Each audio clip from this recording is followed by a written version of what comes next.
আর মাত্র কয়েকদিন পর মুসলিম সম্প্রদায়ের বড় ধর্মীয় উৎসব ঈদুল আজহা। তাই তো কোরবানিকে সামনে রেখে সুনামগঞ্জের জগন্নাথপুরের কামারপল্লীতে বেড়েছে ব্যস্ততা। দিন যতই ঘনিয়ে আসছে ততই বাড়ছে কারিগরদের কর্মব্যস্ততা। তবে লোহা পুড়ছে ঠিকই, কিন্তু সেই আগুনে যেন পুড়ছে তাদের ভাগ্য।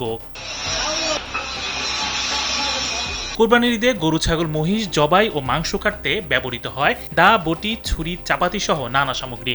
সারা বছর তেমন কাজ না থাকলেও ঈদকে কেন্দ্র করে কয়েকগুণ ব্যস্ততা বেড়ে যায় কামারপাড়ায়।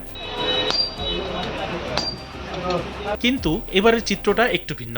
এক লাইটেই নিশ্চিন্তে চলে দিনের পর দিন। Walton emergency bulb, the best emergency bulb. বাজারে যেন আগুন লেগেছে কাঁচামালের দামে। কয়লার মূল্য বৃদ্ধি আর শ্রমিকের চড়া মজুরির কারণে দিশেহারা ব্যবসায়ীরা। তার ওপর মরার ওপর খাড়ার ঘা হয়ে দাঁড়িয়েছে চীন থেকে আসা সস্তা ও চকচকে চায়না পণ্য। এই দিন করে দোকানে মালটাল তুলছেন না, 2 টাকা দিতে করতাম উপরে বেটার উপরে সপ্তাহ আসা আর কিচ্ছু আমরা নাই। আর দোষের রইলে আমরা রইব, দোষের নাই আমরা নাই। এদিকে ক্রেতাদের অভিযোগ, ঈদ আসলেই হাতিয়ে নেওয়া হচ্ছে বাড়তি টাকা। একটা ছুরি শান দিতেই গুনতে হচ্ছে 50 থেকে 150 টাকা পর্যন্ত। তবে কামাররা বলছেন, লোহা ও কয়লার দাম বাড়ায় তারা নিরুপায়। বছরে একবারই আমরা রেগুলারই কাজ হয়, কিন্তু এর বড় আপনার অন্য বছর থেকে এই বছর খুব কাজ কম। গেছে বছর জেলা করছিলাম, এর অর্ধেক হইতো না, কিন্তু ও অবস্থায় আছে। অনেক মাল ডাল মানাইছি, এরকম আমদানি নাই।